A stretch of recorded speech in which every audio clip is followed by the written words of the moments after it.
Hello students, this is lecture number 6 on derivatives, and today the main focus will be on the last aspect of your derivatives topic, that is Black and Scholes model.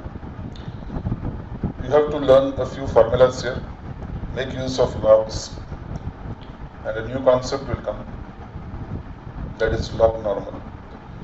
And after doing all these things, we will be shifting on to application of whatever we have done up till now and some changes in the formulas that may arise in solving the problem, certain types of questions, examination questions of CMA as well as CA, which will help us to understand the variety of problems that can be asked in the examination. So this lecture 6 is basically starting with Black and Scholes model, explanation of that, calculations of that, and how to remember the formulas that we will see, and then the application of Black and Scholes and the application of all the option strategies that we have done up till now. Okay, so let us start with lecture 6. So, as I said in lecture number 6, we will be starting first with Black and Scholes model. Please refer to your material given by me, page 154. Page 154.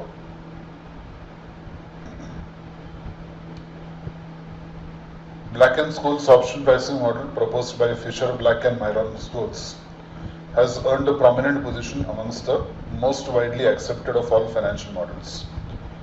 They have derived a differential equation that must be satisfied by the price of any option on a non-dividend paying stock.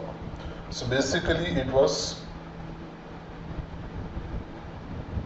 an equation that was derived for calculating the call option value or a put option value for a non-dividend paying stock. But even if the stock is paying dividend, then how to calculate, we will see as in how we come to the question. But basically the objective was to derive an equation for calculating the value of a call option or a put option, which is on a stock which is not paying any dividend. Okay. Now it is an extension of the binomial model, though it did not evolve from the binomial model. Come to the next paragraph. Concept underlying this model is to establish no arbitrage portfolio to value option when the stock prices are binomial. That means when there are two possible ways or two possible prices of a particular call option. A risk-free portfolio consisting of a position in this option and a position in the underlying stock is constructed. The returns from this portfolio will be equal to risk-free interest rate in the absence of any arbitrage opportunity. The main reason for creating a riskless portfolio is that both the stock price and the option price are influenced by the same underlying source of uncertainty of stock price. Now what I want you to learn, assumptions are here, but what is important here for us is the last end of the page. We are having the formulas. The first formula that you have to know, or the value of calculating a call option. The value of a call option is calculated by this formula. You need not study the formula for the put option. Why? I will tell you. First we will study only value of call option, and we will study how to calculate D1 value in that call option. These are the only two formulas that we have to learn. And why are the other formulas then? I will tell you. Okay. So first of all, these two formulas. Now, C is equal to call option value is equal to this I am talking about S into ND1. S into ND1. S is obviously the stock price as of today, current market price. ND1 is the normal distribution value of D1 normal distribution value of D1. I'll come to explanation of that also. So that means you have to refer to the last table on the last few pages of your book.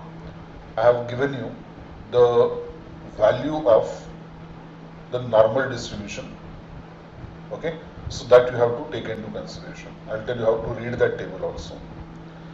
So S into, that is the stock price as of now, into normal distribution value of D1 minus X is the strike price, into e raised to minus RT, that means present value of X, present value of the strike price, multiplied by normal distribution value of D2, and D2 is normal distribution value of D2.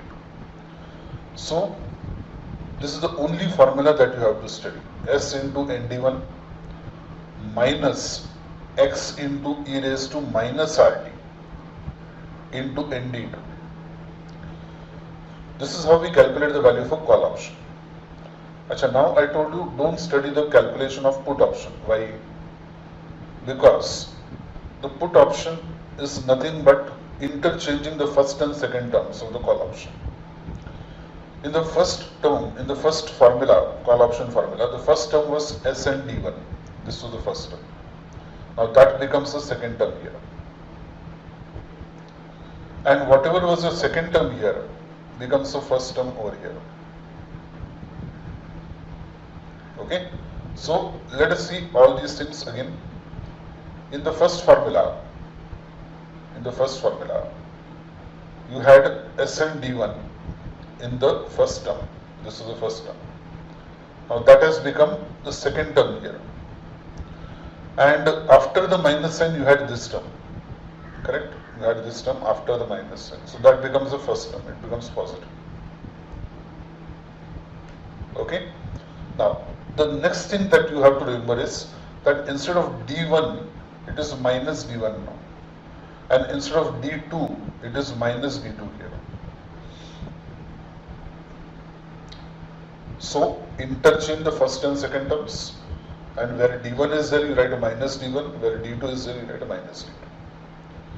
So you have to study only the first equation, S n D1, S into ND1 minus X into e raised to minus RT into ND2. For put option, it is X into e raised to minus RT into N of minus D2 minus S into ND minus D1. Okay, normal distribution of minus D1.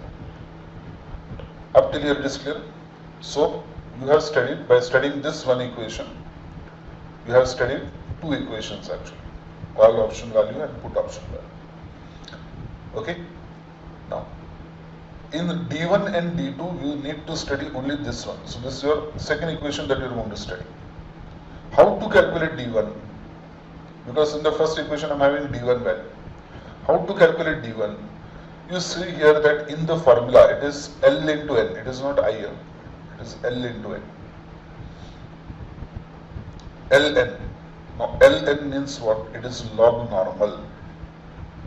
What does it mean? It is log normal. So Ln, that is log normal of S by X, current market price by the strike price, divided by the strike price. Of that log normal we have to remove. How to remove? I will tell you. Plus R. R is your rate of return, expected rate of return, or the risk-free rate of return, plus 0.5 into variance. Variance, sigma square, not so it is variance. Sigma is standard deviation. Square of standard deviation is variance. Okay, R plus 0.5 sigma square. R plus 0.5 into sigma square. The whole close bracket multiplied by T, where T is the time to expiration. So if it is a call option of 3 months, it is 3 by 12. If it is a call option for a period of 6 months, it is 6 by 12. Okay, divided by sigma into root of T. Sigma into root of T. So this is your formula for D1. very clearly. Observe that formula now. It is log normal S by X plus into bracket R plus 0.5 into sigma square close bracket into T. The whole thing divided by standard deviation into square root of T. Okay, one at a time. Now how to calculate log normal? Log normal, simple calculation. Log normal of, let us say I am having 1.056. I will convert this into normal log. That is normally used for solving. This can be written as log of 1.056 upon log of E. Log of E. So log normal of any number, is equal to log of that number divided by log of E, and log of E to we already know. So it is equal to what? It is equal to log of 1.056 divided by 0.4343. So then I have to find out only the value of this log from the log table. Substitute over there, divided by 0.4343, I get the value of log normal. Why Black-Scholes model is difficult? It is only because of these calculations. It is not difficult, it is lengthy. You have to do a lot of calculations. In calculations, again you have to do calculations. So, to write down the first equation, I am required to know D1 value. After getting D1 value, I will go to the normal distribution table. After going to the normal distribution table, I get the value, then I will come back to this particular value. So to calculate D1, I require a log normal. So first I have to calculate log normal. So all these, small calculations make the problem lengthy. Formula, you have to study only two formulas. Which one? Call option value. S into ND1 minus X into e raised to minus RT, okay, multiplied by ND2. And second formula that you have to study is how to calculate D1 value. D1 is equal to log normal of S by X plus open bracket R minus R plus 0.5 sigma square, that is R plus 0.5 variance close bracket into time T, the whole thing divided by standard deviation multiplied by square root of T. Okay. Now how to calculate log normal of any number? I have told you, log normal of any number is equal to log of that number upon log of E. And log of E we know, so you have to remove only the log of the numerator, calculate the value from the log table, put it over there, divide, you get the value of the log normal. Take that log normal value, put it over here, get the value of D1. Now for D2 also there is a formula, but I don't want you to study that formula. It is same but with the minus sign.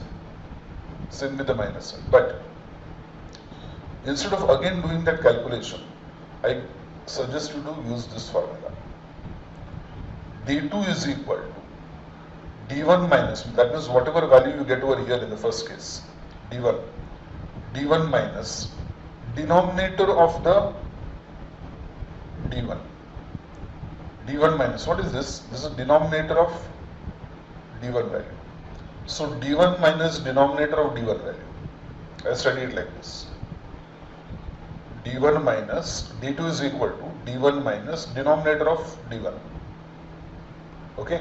So once I get the value, because when I am solving, in the case of D1, when I am solving D1, I will get the value of this. I will know what is this value equal to, 2 point something or whatever it is.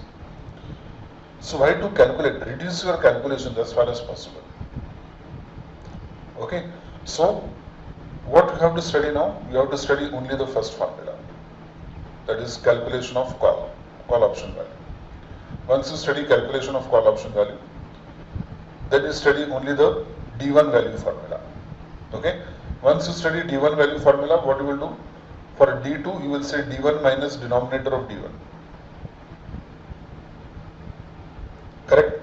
So like this we are going to solve problems. Now initially what I am going to do is, we are going to take up examples which are there from your book only. In the book only there are some examples, 2 examples are there. So we'll take those 2 examples and we will see how to calculate. Okay? Yes, ND1 value I have to show you as to how to calculate the ND1 values. So, ND1 value, how to calculate? If I am calculating ND1 values, I will require the normal distribution curve table. I think that is there on page number 221. Okay, to just refer to your page number 221. Normal distribution values, not the E values, normal distribution value, page 221 I think, at the end of the book, just check. Okay, now see. Suppose I get D1 value as a positive number. On solving that D1 equation, I get a positive number. So in that case, how to evaluate? For example, since D1 is a positive number, what will happen? Is that, the normal distribution curve, remember the normal distribution curve. How the normal distribution curve comes? It is like this. I'm just drawing a rough figure.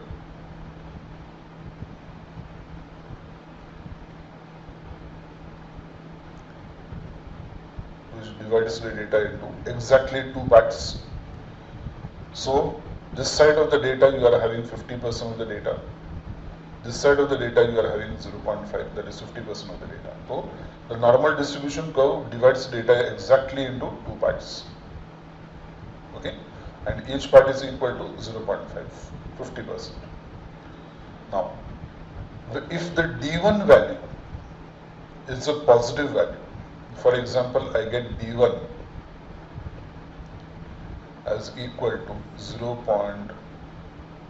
What shall I take? 52. It means that it is lying on the right hand side of the scale.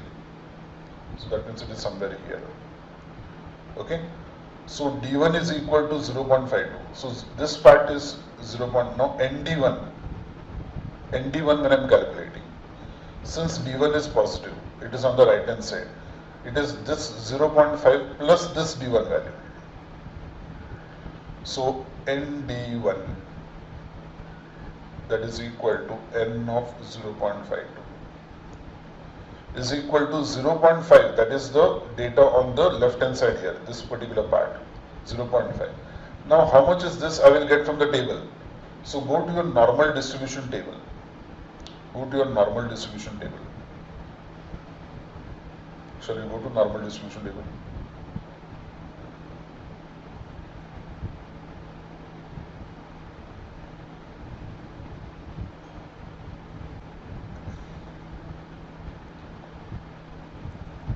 .52 I had got. So 0.5 from here, 2 from here. So it is 0.1985. It is 0.1985. Have you got it? 0.52. So 0.5 from here and 0.2 from here. So 0.52 value is 0.1985. Correct? 0.1985. Let us come back to this. 0.1985 I substitute here.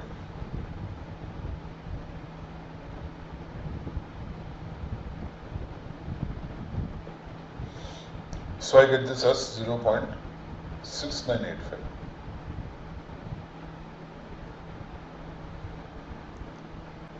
Okay, so ND1 value is 0.6985, and that is because D1 is positive. If D1 is negative, that is in the calculation of, if D2 becomes negative, suppose that the value of D1 or D2 is negative, then how do you calculate if it is a negative value?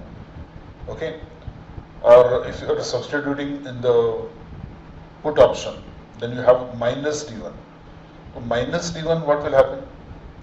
This will become 0.5 minus. If it is minus D1, if it is minus 0.52. Why? because in that case, D1 will be lying, if it is a negative D1, then what will happen? If it is a negative D1, it will lie on the left hand side of the curve. So this is your curve, normal distribution curve, center. So D1 will be minus here, minus D1 will be here. So it is, this entire area on the left hand side is 0.5. Okay, this is 0.5. From this I minus this part, so I will get this part. This is the area required. So it is 0.5. If it is minus D1, if it is, this part is minus D1, if it is n of minus D1, minus 0.52, it is 0.5 minus, because D1 lies on the left hand side tail. So it is the full area minus that area. Okay. So in this way, we will be calculating the normal distribution values. Am I clear? Is it clear? Okay. So this is how we calculate normal distribution values. I suppose you have understood. We will take up examples which are there in your book, and then we will see how to solve. But any difficulties with this now? Have you understood both these equations and formulas, and how to calculate all these formulas? Once again, you go through the video, you see whether you have understood or not. Rewind, see again and again, because calculations are important. Okay, calculations are important. If D1 is positive, it will be on the right hand side tail, so it is 0.5 plus.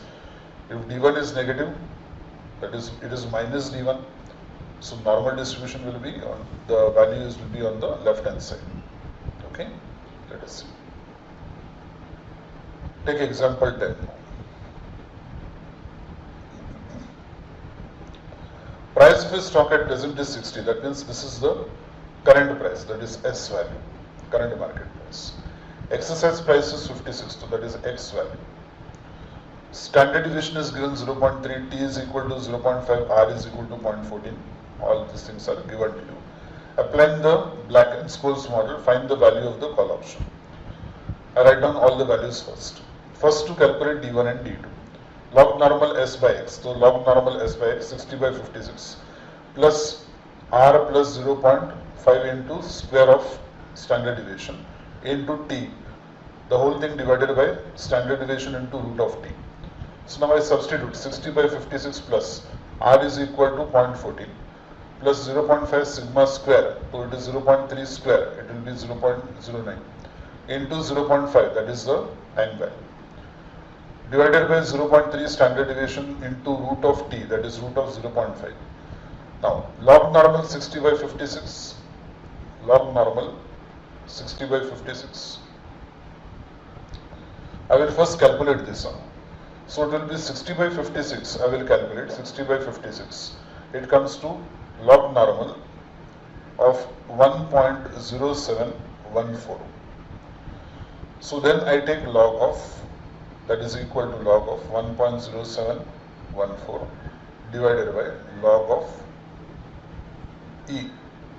Then I have to find out only value of log of 1.0714 divided by, it is log of 1.0714 divided by 0.4343. Whatever answer you get for the numerator, divide that by 0.4343, you will get this 0.0690.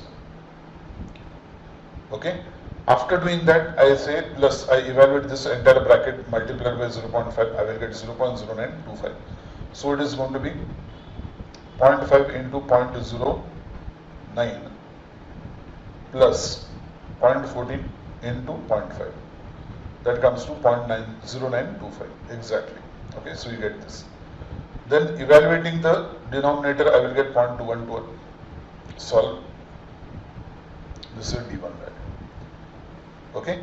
Now D1 value you have got. Let us see whether you can do it now. D1 value. So I want ND1 now. Okay. ND1. ND1 is equal to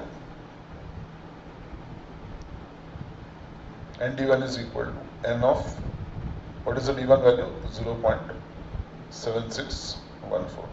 So I'll round it up to 2 decimals. So I'll take it as n of 0.76. Positive now. So it is 0 is equal to 0.5 plus. Now let us go to the normal distribution table. Normal distribution table. Let us search for a 0.76. 0.76. Normal distribution table, have you got 0.76, 0.7 and 6th column, 0.06 column. How much do you get? 0.7 and 6th column. 0.2764. Correct? 0.2764. So that is equal to 0.7764. Understood? Go slowly, go to the normal distribution table, calculate 0.7 and then 0.06 column. See what is the value there, 0.2764.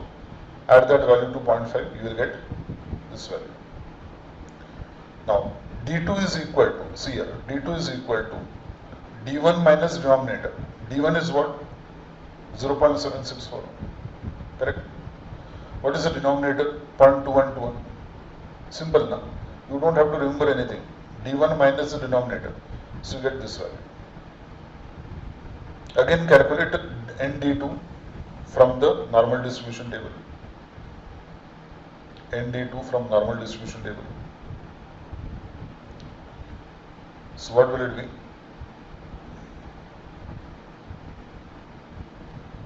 ND2. D2 is 0.549. So I'll take it as 0.55. Can I take it as 0.55? Yes. Right? So now it is equal to 0.5 plus, go to the normal distribution table, go to 0.55, see what is the value? 0.2088, correct? 0.2088. So total will be 0.7088. That is what you have got here. Substitute in the formula, evaluate,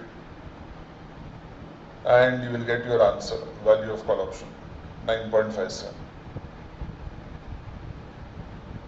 Followed? So this is how you do the calculation for your Black and Scholes model. So it is not difficult. Black and Scholes problem is not difficult as such. What happens is that when the calculations are lengthy, students find that it is very boring. But actually, it is not boring as such. It is that it is time consuming because a lot of calculations have been done. Problems are there where you have D2 value coming negative, so it will be 0.5 minus something. So like that you will be having the calculations done. So whenever you are having a problem on Black and Scholes, don't get frightened because you know now, you know the fact. Only two formulas you have to learn. S into ND1 minus, correct now? The same formula you have to learn. And the D1 formula, log normal S by X plus R plus 0.5 sigma square into T, the whole thing divided by standard deviation into root of T. So the same things you have to continue. Let us take one more example, example 11. Calculate the value of a call option and put option. Hey, call option and put option. Frightened? Don't get frightened. I told you, there is a simplification for everything. There is a simplification for everything. When you say call option and put option, the first thing that gets the student gets frightened. Hurry, I have to do this twice now. Oh no, God. Let us see now. Have we to do it twice? I say no. I have got a shortcut for that. So first I'll do problem as if it is a call option formula because I have learned call option. I have learned call option. So I'll put the call option and calculate call option first. So as usual, I'll put in this, I'll calculate D1 value. D1 value I will get 1.115.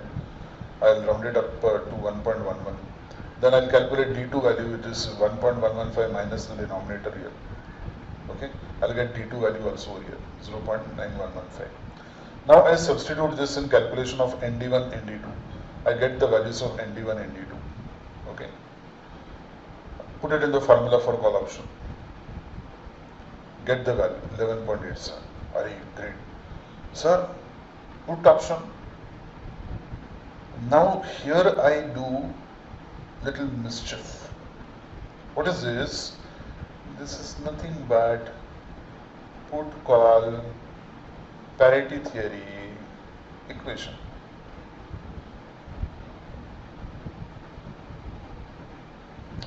So I don't have to solve the problem again because I will make use of put call parity. And then I will, in that formula, I will substitute 11. Now all the figures are known to me. Call option, I've got the value 11.87. S is known to me, current market price. X into e raised to minus RT, that is also known to me. Yes or no? This is also known to me. I directly substitute because everything is calculated now. Correct? I directly substitute. I get the value in 2 seconds. In 2 seconds. Sir, can we do this? Is it not cheating? It is not cheating. You are making use of formulas here. Formulas which are time tested and valid. Time tested and valid. So, with the help of this, put call parity equation, given one I can calculate the other. So always remember, when value of call option and put options are asked, do not get frightened. Value the call option, then say that I am making use of put call parity theory to calculate the value of the put option. Put the equation, solve, get the value of the put. Correct? So there is no difficulty whatsoever. Do not panic in the examination. It is not going to be tough. It is only lengthy and you have to make use of your brains. When to apply what? When to apply what? How to apply? This if you understand, then Black and Scholes model is very simple here. It is now in your pocket. It's now in your pocket. So nothing to worry about Black and Scholes model. Okay? So shall we take the book problems now so that we can understand how to solve the book problems and examination problems on Black and Scholes and on option strategies application. Okay? Shall we start? Ready? Fine. In case we are having any difficulty now, just go through the explanation again.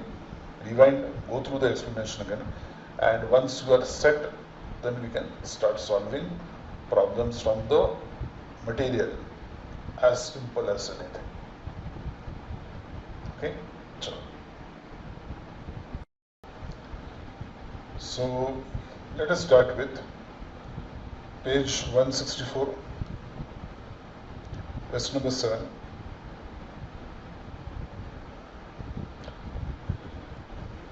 It's a problem on Black and Scholes model, theory of which we have just done.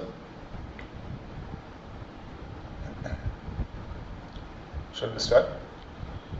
We have been given the following information about XYZ Limited Company shares. Current share price is 165, so this is your stock price, current market price that is given to us.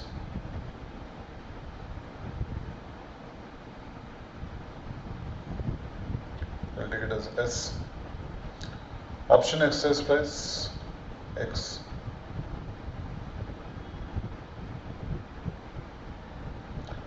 Risk-free interest rate R, 2 years time. Volatility of the share price, standard deviation 15%. Calculate value of the option on the basis of Black and Scholes model. Let's see.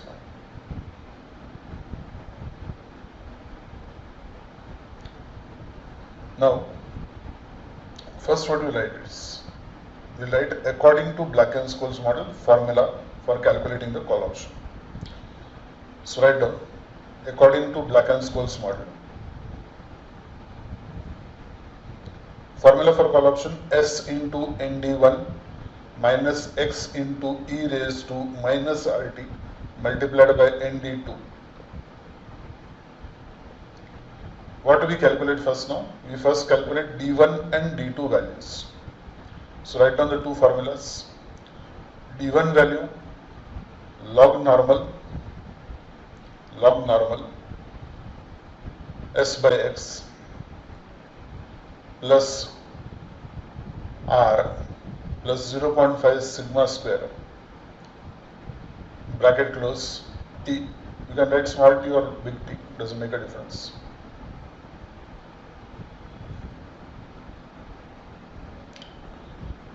Okay, then write the formula for d2.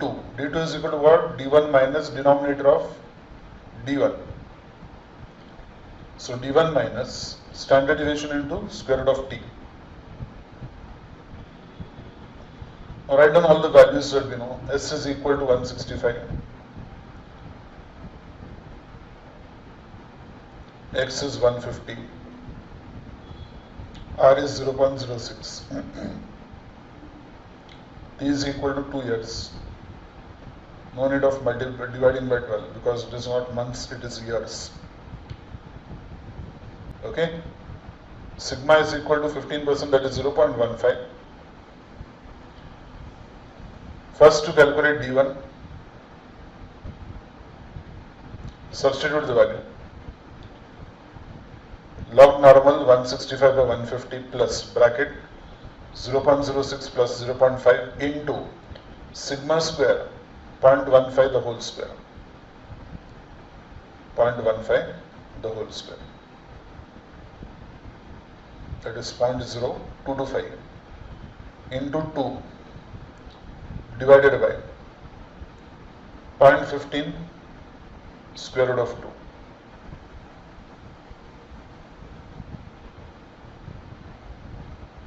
Now first what we'll do, we'll evaluate this part, log normal 165 by 150. Okay. Since it's the first problem, I am showing the full working for you. From next problem onwards, I will not be able to show you the full working. We'll be wasting time in that case. So first problem, I am showing the full working. Log normal 165 by 150 equals to log normal 165 by 150 equals to log normal of 1.1. How do we write log normal of 1.1? Log of 1.1 divided by log of e. Now go to your log table. Go to your log table. Find out what is the value of log of 1.1. Log of 1.1. Log of 1.1. That is log 11. We come to 0.0414, correct? 0.0414. 0.0414 divided by log e is equal to 0.4343. Divide that now.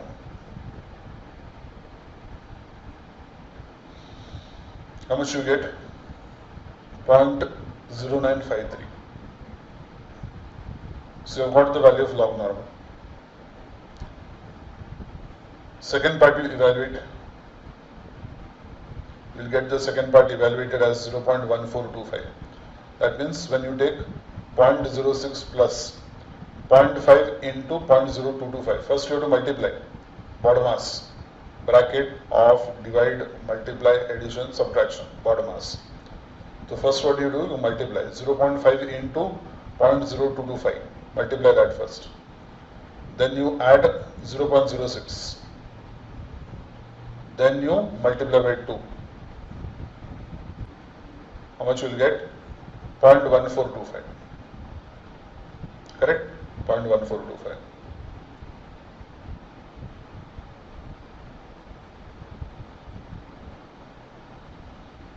Put it over here. Find out the value of D1. D1 is equal to 1.1211. 1.1211. D2 is equal to D1 minus square root of sigma into square root of t.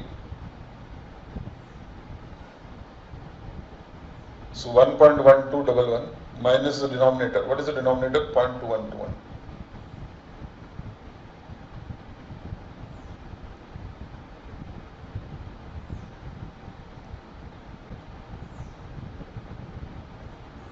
you get 0.909. Now when you're taking it as ND1, you will take only the up to first two decimals. So you will take this as 1.12, and this will be rounded up to 0.91. Okay, so calculate, go to your normal distribution table, ND1 1.12, so that comes to 0.3686, correct? Since D1 is positive, it is 0.5 plus 0.3686, correct? 0.5 plus 0.3686, so that gives you 0.8686. Now ND2, when you are taking, you take it as 0.91. So go to your normal distribution table, 0.91, value of that is 0.3186, 0.3186. Are you getting it? Okay, add that to 0.5. So 0.5 plus 0.3186.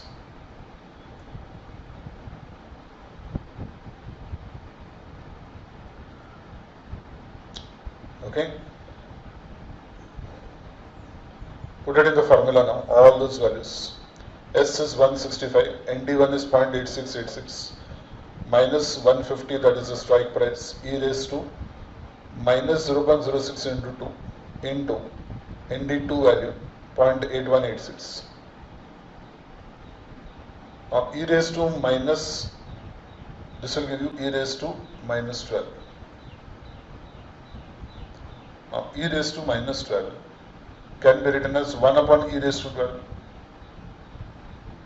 So it will be 150 divided by e raised to 0.12. Now go to your e value table at the end, e value table, check for 0.12.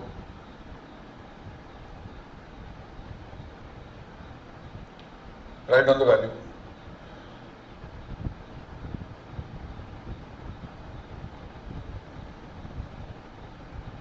$143.32 minus 108.95.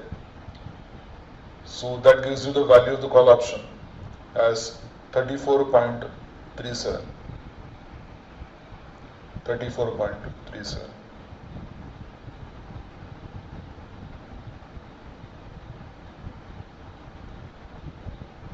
Done.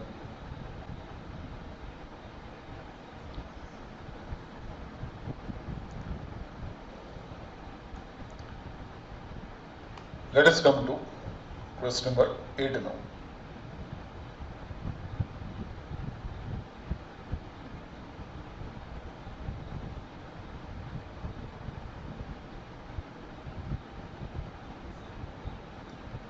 Question 8. Now why I am doing this problem? It is a very simple problem. Why I am doing this is that there is a new point that is coming up here.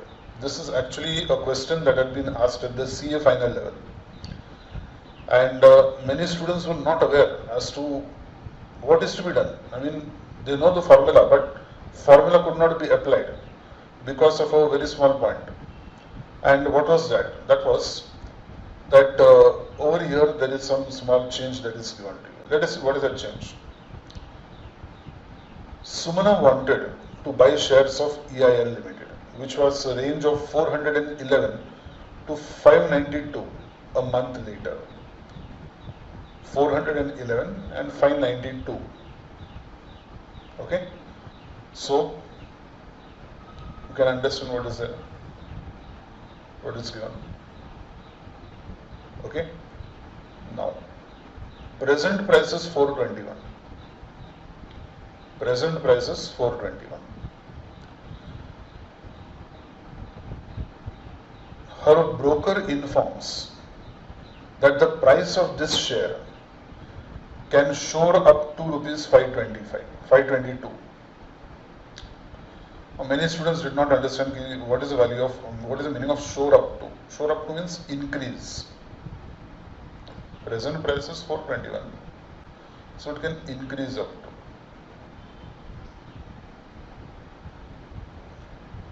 522. So that she could buy a 1 month call of EIL. So broker is saying now price is 421. Enter into a call option because after 1 month it is likely to increase to 522. In order to be prudent in buying the call, whenever a call option is bought, you are expecting the prices to increase. The share price should be more than or at least 522. The assurance of which could not be given by her broker. So broker said, it is going to increase to 522 within 1 month. So enter into a call option. So investor Sumana asked the broker, are you sure it is going up to 522 or more than that? He said, no ma'am, I can't give you guarantee. Assurance I cannot give you. Though she understands the uncertainty of the market, she wants she wants to know the probability of attaining the share price of rupees 592. She wants to know the probability of attaining the share price. We want only the probability of attaining the share price of 592, so that buying of a 1 month call of EIL at the execution of price of 522 is justified. Execution price means strike price 522. Advise her, take the risk-free interest to be 3.60% R and E raised to 0.036 equals to 1.07 given to you. First thing, for this type of problems, binomial distribution. First of all, it is a binomial distribution problem because range has been given. From 411 to 592. So what is the meaning of this? It means that they have given you the upper and lower limits. Okay, upper and lower limits are given to you. So what we can do is find out the percentage increase and the percentage decrease, because normally that percentage is increase and decrease is given. So I say 1 plus 10%, 1 minus 10%. Now percentage is not given, but they have given you the upper and lower limits, and they have asked you to calculate a probability also. So it is an indication that we have to go by for the binomial distribution formula, in which I have to calculate U, D, R, probability of increase, and we are just calculating that only. That is the probability of increase. We are not solving the entire problem. Mind you, there is no binomial distribution tree that is asked. They have not asked you what is the call option. They have asked you only the probability of increase. So for that you require U, D, R. How to calculate U under such circumstances? What I will do is, I will say upper value, that is U is equal to, what is the upper value here? 592. 592 divided by now current market price is what? 421, current market price. So 592 divided by 421. See, there is one more way of doing this. What I can do? I can say calculate percentage increase. How to calculate percentage increase? 592 minus 421 divided by 421 percentage. I'll get something around 40.62%. So 1 plus 40.62%. 40.62% is equal to 1.406. You can do this on a calculator. What you will do? 592 minus 421 divided by original price 421 percentage. You get 40.62. So 1 plus 40.62, you will get 1.406. Now instead of doing those lengthy calculations, straight away you take 592 divided by 421 bus, that's it. You get 1.406. Okay, so I will be doing like that. So 592 divided by 421 and down limit is what? 411. So 411 divided by 421. So I get U value, D value. Now comes question R value. Should I take 1 plus 3.60, that is 1 plus 0.036, I'll get 1.036. Should I do that? Answer is no. Answer is no. Why? Because they have given me this value. What is this value given for? Decoration purpose? No. There is a significance. So in this question, in this type of question only, when they have given this E value, and if you can see your index is E raised to 0.036, frequently compounded. Frequently compounded. When do I make use of E raised to something? When it is continuously frequently compounded. Risk-free rate of interest. Correct now? So it is compounding factor. It is similar to 1.036. But now they want us to do continuous compounding. So this is the value of this. So this is what, this is nothing but R value. Instead of writing R is equal to 1 plus 0.036, that compounding factor, now it is continuously compounded, therefore they are given this. Correct? So R value is given. U value 592 by 421, D value 411 by 421. So let us see how to solve this now. U is equal to 592 by 421, that is 4.06, or you can round it up to 1.41. D is equal to 411 divided by 421. Alternatively, what you can do? Alternatively, what do? You can take it as 592 minus 421 divided by 421. You will get percentage increase to 1 plus. That will also give you the same answer. Okay? Same way D is equal to, you can do it same way. So now, D value we have got, R value I have told you it is E raised to 0.036.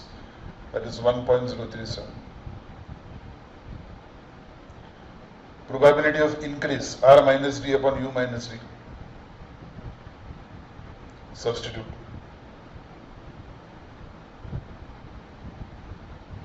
So that comes to 0.1418. So she wants to know only what is the probability of increase. If the probability of increase is there and is very high, then she will go for it. The probability of increase in price is 0.1418, or percentage wise it is 14.18%. It is 14.18%.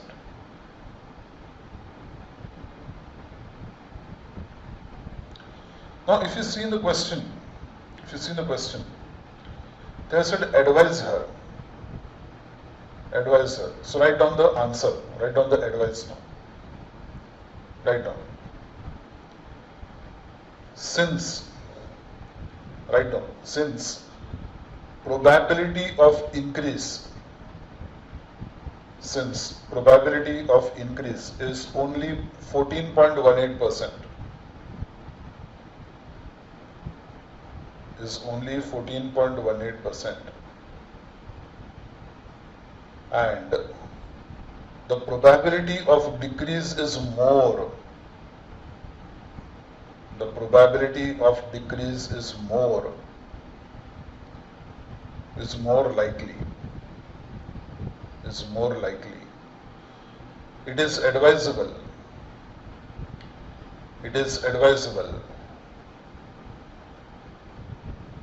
not to buy the call option. It is advisable not to buy the call option.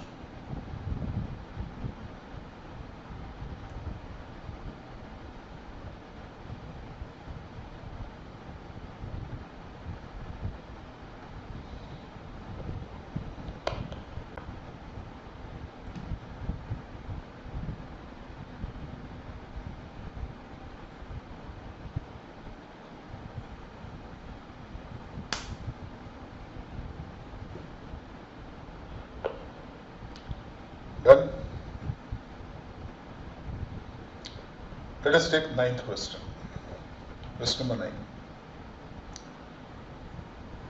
You as an investor had purchased a 4-month call option.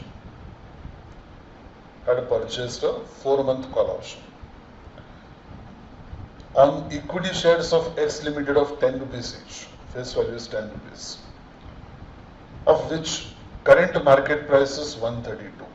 So they have given you current market price. CM. Exercise price is given to you 150.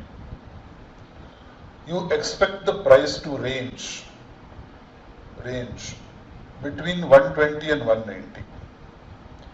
The expected share price of X Limited and the related probability is given below. So range is given as 120, 140, 160, 180, 190, and the respective probabilities are given to you. Does it strike anything?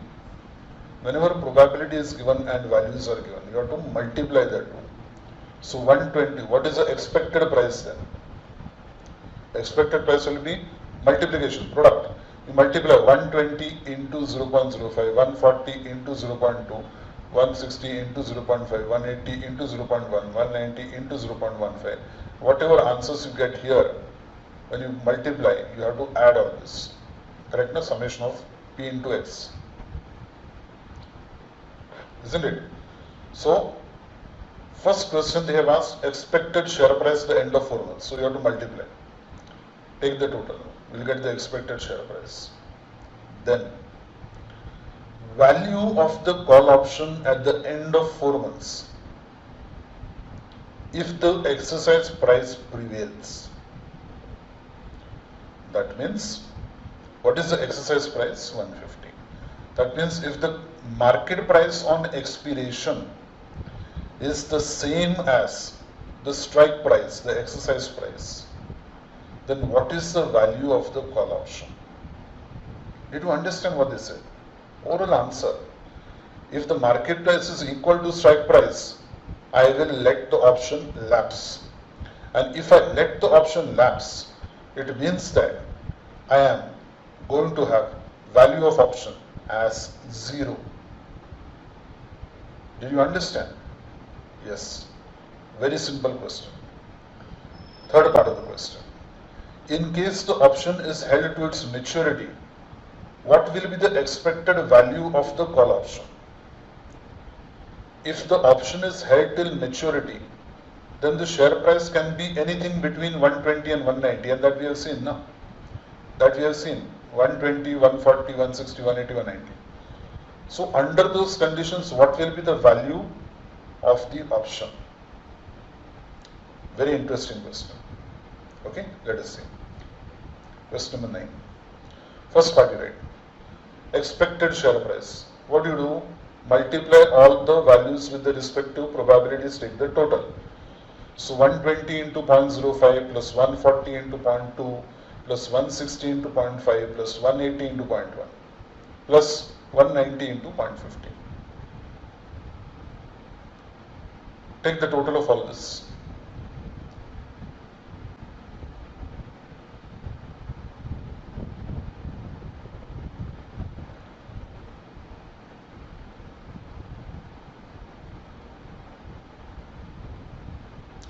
Got it?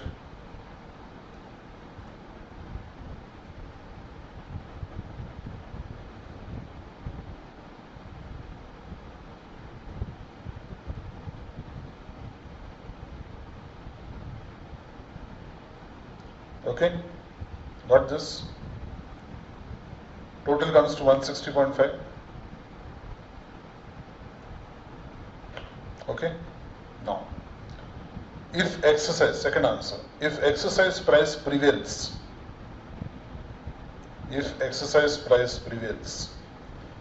meaning what? That market price is equal to strike price. So write down, that is market price on expiration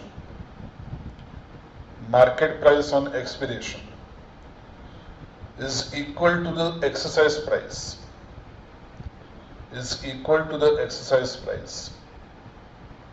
then value of the call option is nil.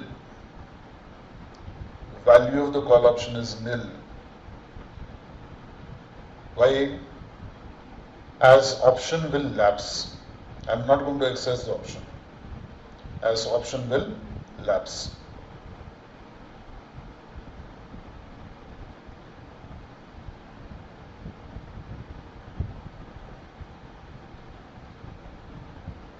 Done.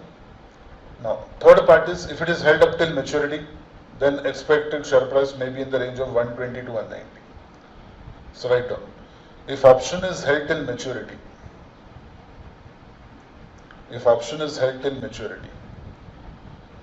then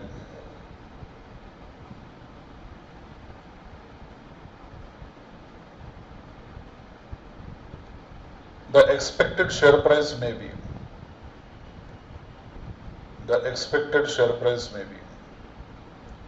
in the range of 120 to 190.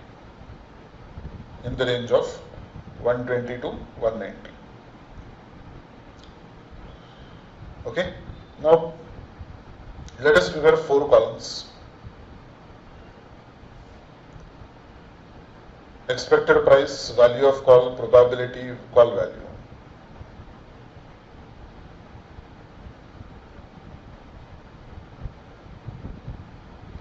Four values are there. Okay. Value of the call option. Strike price is 150. So I will exercise only when the market price is more than the strike price. Correct? If the market price is more than 150, so when is market price more than 150? It is here, here, and here. So only under these 3 possibilities I will exercise the option, call option, 160, 180, 190. So here I will let the option lapse. Here I will let the option lapse. So if I let the option lapse at 120 and 140, the value of the call is 0. I let the option lapse. At 160, I will buy at 150, sell at 160, make a profit of 10. At 180, I buy at 150, sell at 180, make a profit of 30. At 190, I will buy at 150, sell at 190, make a profit of 40.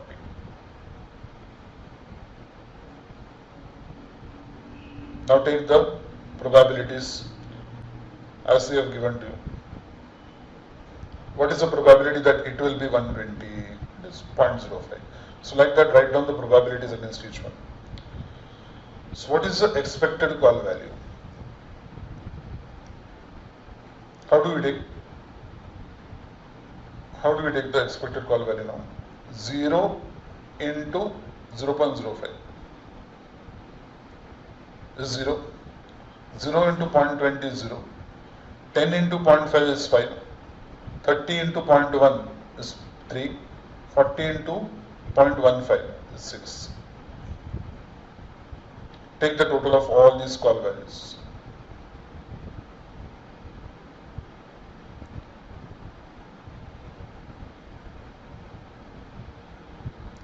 So, expected call value, if it is held to expiration date, is going to be 14 rupees. So write down. Value of the call option is 14 rupees. Value of the call option is 14 rupees.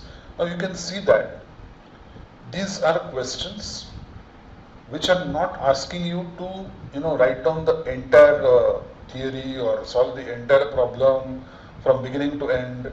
They are asking you specific questions to test your concept. That is why at final level, what is required is to check whether I know my concepts. Because if I know my concepts, I can solve any problem. Now in this question only you can see what they have asked. They have given me the values, probability with X values. Okay. Next question is 10th one. What they have given me in the 9th question is that they have given me X values. So I will take this as X. I will take this as P. So simple, the understanding that I have, the learning that I have done, whenever P and X values are given, I multiply because that will give me expected share price. Okay. Then value of the call option if the exercise price prevails. That means if market price is equal to exercise price, that is the strike price, Then I say value of the, I'm not going to let the exercise the option, I'm going to let the option lapse. And if I say that if I'm going to let the option lapse, what is going to happen? What is going to happen? Value of the option will be 0. That is what they have asked. Second question is that only. Concept question. Concept question. It looks like a practical problem. Yes, it is a practical problem. To the extent, it's a practical problem. Simple, short questions. And third one, if I hold it till the expiration date, then what will happen? Then any of these 5 values are possible. At these 5 values, what will be the call value? Multiply by the probability. You get the value of the call option at the end of expiration date. Now, if you see in question 8, what they have done. In question 8, they have asked you only the probability of this. They have not asked you to solve the entire problem, have they? They have not asked. So like that, you will find that they will ask you short questions. You are expecting a big question to come, full question on Black and Scholes model. Yes, it may come. But at the same time, you have to be prepared for, if they ask you to calculate only D1 value. Okay? If they ask you to calculate only a part of it, then are you prepared mentally? Don't go for Ali, I am going to solve big problems. There may be short questions. You have to understand that in the examination you can be asked anything under the sun. Okay, so that is why at the exam level, what is more important is not how many problems I have solved. It is how much of conceptual knowledge I have got. Because if I have got conceptual knowledge, I can solve any damn problem under the sun. But if I don't have the conceptual knowledge, then I will not be able to solve any question. Only whatever type of question I have solved at home, only those type of questions I will be able to solve in the examination.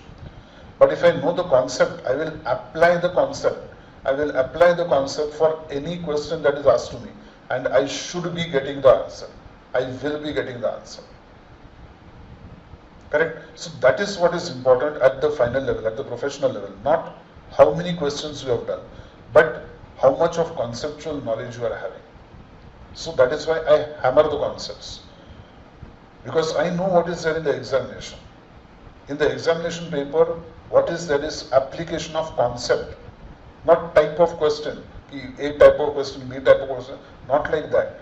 It is what is the concept that you have learned. That concept application is going to come. Did you follow? That is why I stress more on the conceptual knowledge. Let us come to question number 10 now. Why this lengthy lecture here? Why this lengthy, advice I am giving you? Because of question 10 only. Let us see question 10. Question 10 says, a company is long. What is meaning of long? Has bought.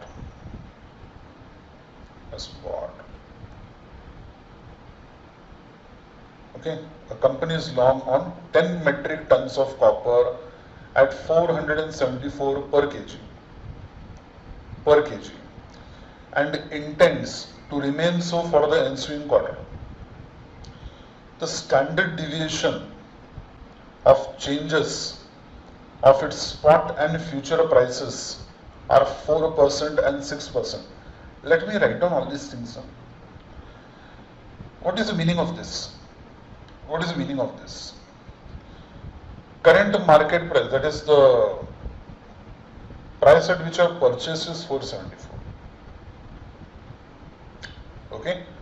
Now, what they have said is standard deviation of spot and future is 4% and 6%. So I can say that standard deviation of spot is equal to 4% and standard deviation of future is equal to 6%. Correct? Having correlation coefficient, correlation coefficient R between spot and future is equal to 0.75.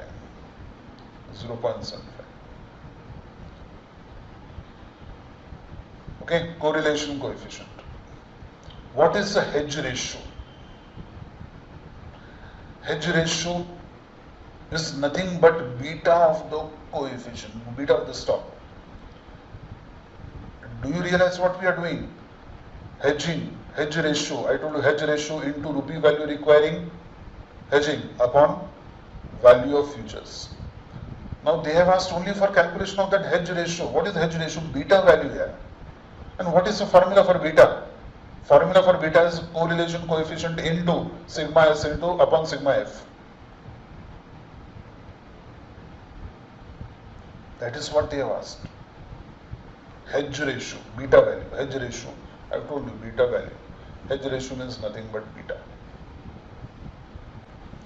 What is the amount of copper future it should short? How many contracts to purchase? To have a perfect hedge. We have done perfect hedging. How many contracts to purchase? So first, what I will do, I will see what is the hedge ratio. Hedge ratio is equal to correlation coefficient RSF into sigma s upon sigma f. Sigma s upon sigma f.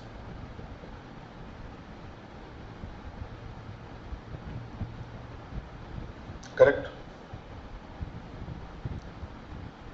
Correlation coefficient is 0.75 into 4 by 6. 4 by 6 is 2 by 3. 3 into 0.25. 0.25 into 2. That is 5. So hedge ratio is 5. So how many contracts to buy? One contract is of what they have given? One contract is of 10 metric tons. We have to hedge that 10 metric tons.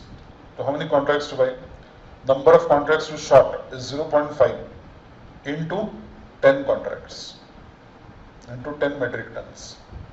And one contract is of 10 metric tons. So it is going to be 5 contracts. 5 contracts. Okay? Now, amount is equal to 5 contracts into 1000 kgs. 1 metric ton, 1000 kgs.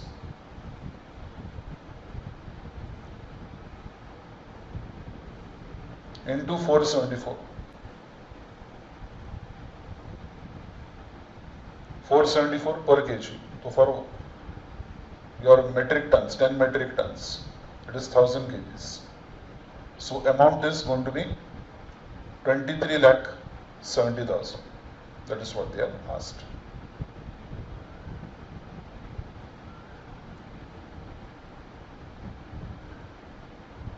Okay.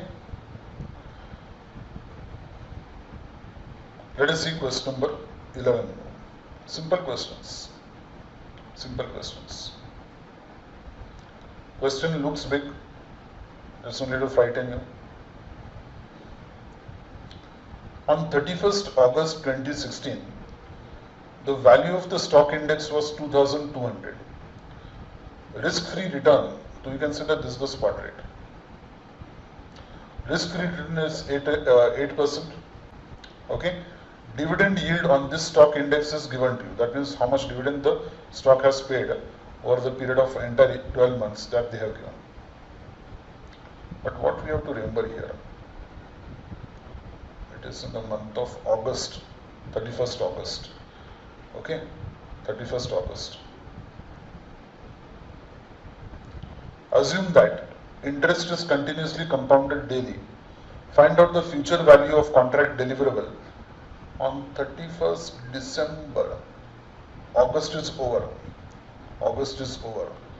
31st, because it was the last day of August. So now we have September, October, November, December. You have to use your brains for this simple interpretation. 31st August, we have taken the contract and we have to find out deliverable on 31st December. That means expiry date is 31st December. So we have got 4 months, the futures of 4 months. Okay. Now they have given us the yield for each of those 4 months. I will take average of the 4 months yield. 3 plus 3 plus 4 plus 3 divided by 4. So that will give me Q value. Futures formula, if dividend yield is given, F is equal to S into E raised to R minus Q into T. Sir, this is derivative part 1. Array, it is derivatives only. Na? So we have to calculate F is equal to S into E raised to R minus Q into T. And for getting Q, it is the average of all these things. Q is equal to average of all these things. Okay. Now, E value is given to you, R raised to E raised to R minus Q. So, R minus Q should come to 0.01583. If you don't get this, then you cannot solve the problem because they have not given any other value. Okay. So, you can cross check your answer.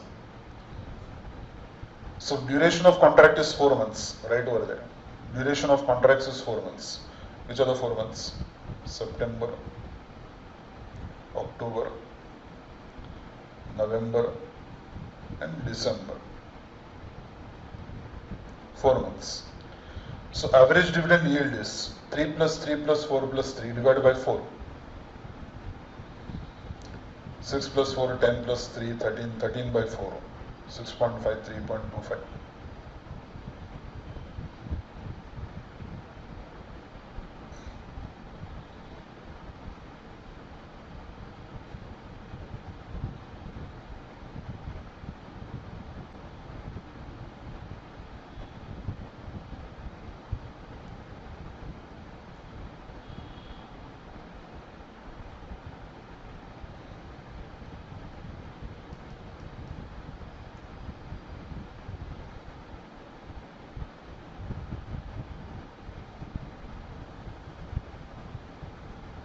After doing this, futures is equal to S into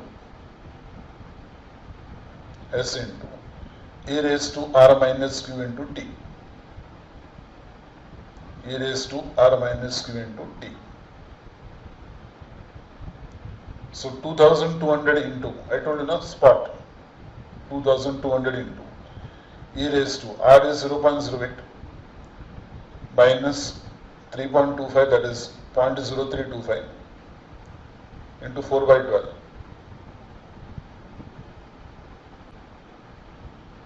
You have to get the value that they have given to you, otherwise you will have to solve the problem again because calculation mistake you must have done. You can't write a note to the examiner, I am getting a different index value, you have not given me the value of that. They have given you the value so that you can substitute in the question. Substitute. 2235.05. Simple question.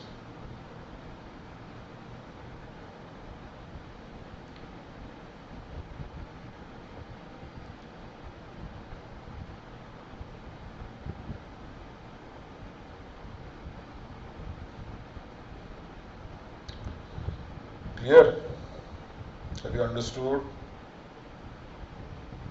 Yes or no? Clear now? So it is only application of what we have done, our knowledge, the little bit knowledge that we have acquired in foundation at the level of inter and articleship now. Those who are going for CA, they will be doing articleship.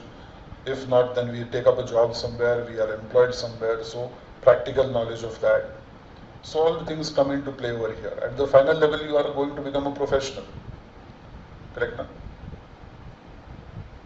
Question number 12.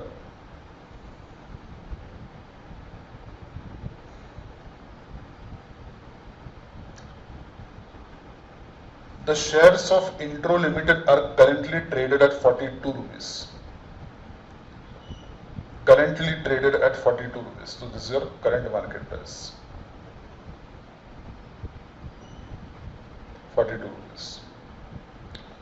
Investor buys a put option for 3 rupees. This is the option premium. Strike price of 40.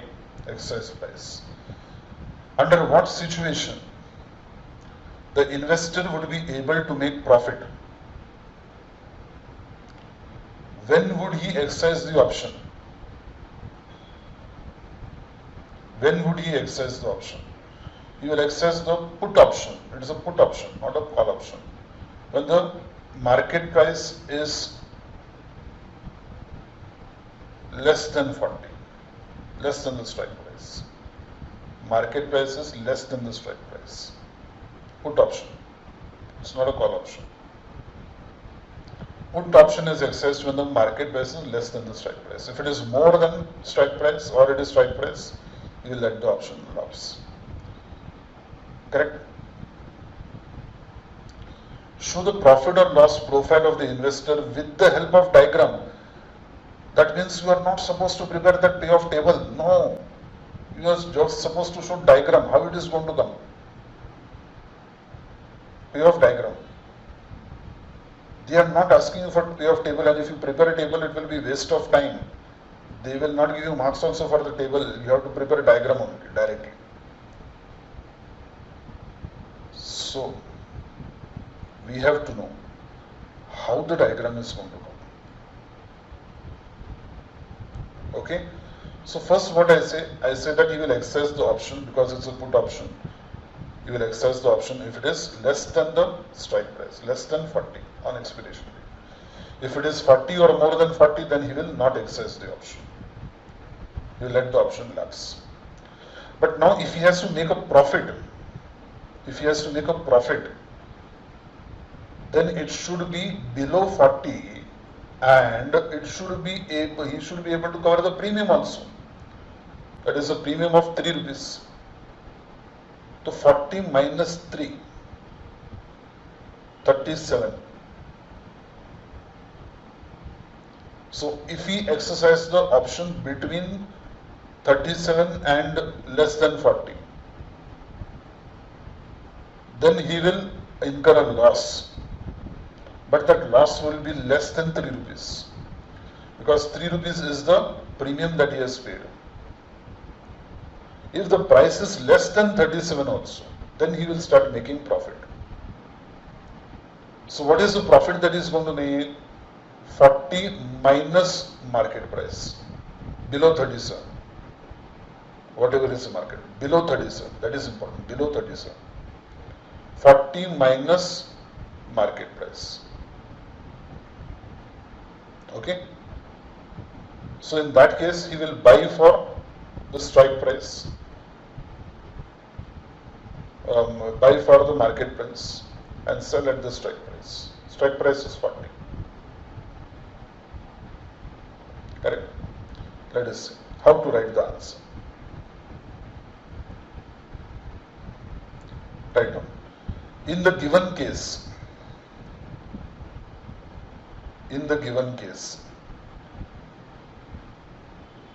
the investor has purchased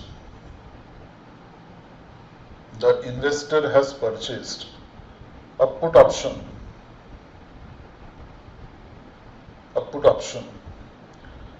at a strike price of rupees 40.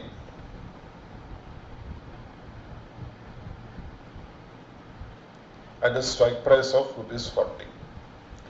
Therefore, on expiration date,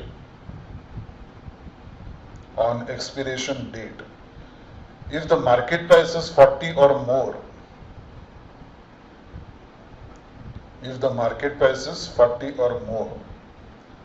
he would let the option lapse.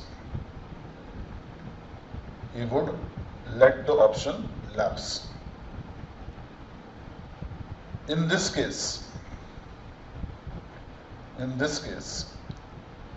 the maximum loss suffered would be 3 rupees.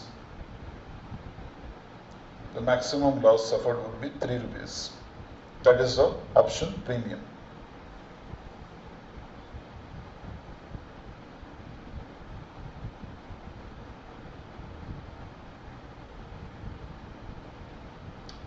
Okay? Next write. If the price is between 40 and 37,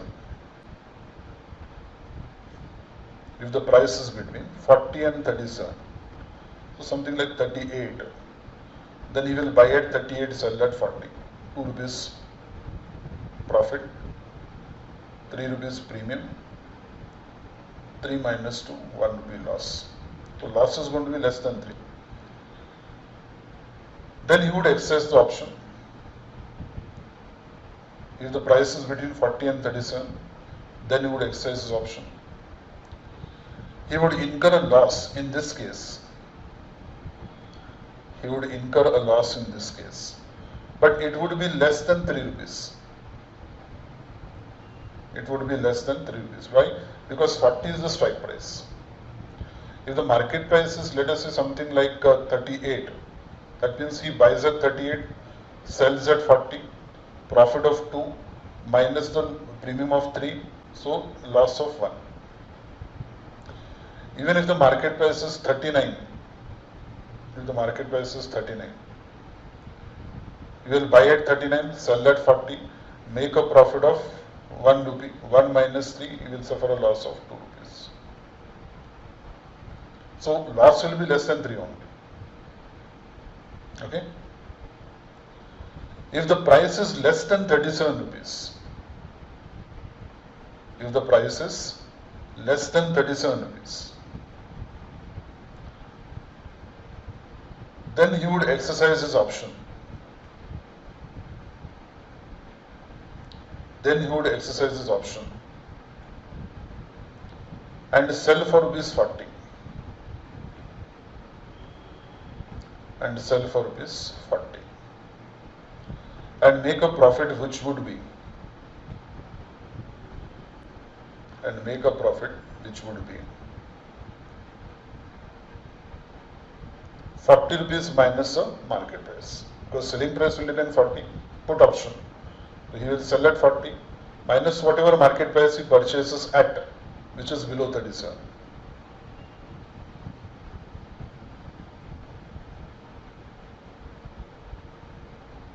Minus the premium of 3 rupees. Minus premium of 3 rupees.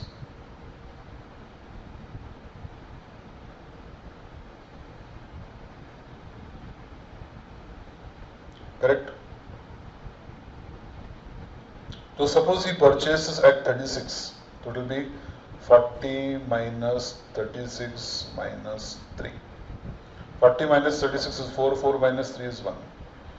Suppose he purchases at less than 37, no? So I can take something like 32. So 40 minus 32, 8, 8 minus 3 is 5.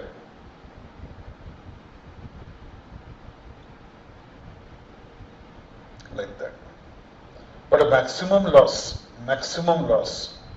is going to be 3. When it would be 0, when it is 40 minus 37, that is 3, 3 minus 3 will be 0. So at 37 exact he will be at 0. Why I am telling you all this? Because I require this for diagram now. Because they have not asked me for payoff table, they have asked me for diagram. So how to give them the diagram? Rough idea I am giving you. If this is the x and y axis. Maximum loss suffered is 3 rupees minus 3. If the price increases, it is 3. And what is the maximum level of loss at which you will suffer this? At 40. 40 minus 40 minus 3. And if the price goes on reducing below 40, he will reduce his loss from 3. His loss will reduce from 3. And then it will be indefinite profits. But what is the point at which he is going to make no profit, no loss? 37. So something like this will come. Something like this will come. So let us see the diagram.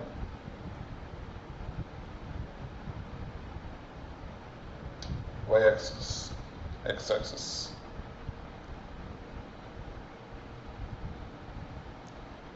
So values that are going to be calculated. This is 40 level, this is 37, and this is minus 3. So maximum loss suffered, if it is increasing 40 or more than 40, maximum loss suffered is 3. If it is between 40 and 37, the loss will be there. Loss will be there. You will be somewhere here. That means less than 3. Loss will be 0 if it is 0, if it is at 37 here. And if it is less than 37, it will be going on profits, innumerable profits, increasing profits.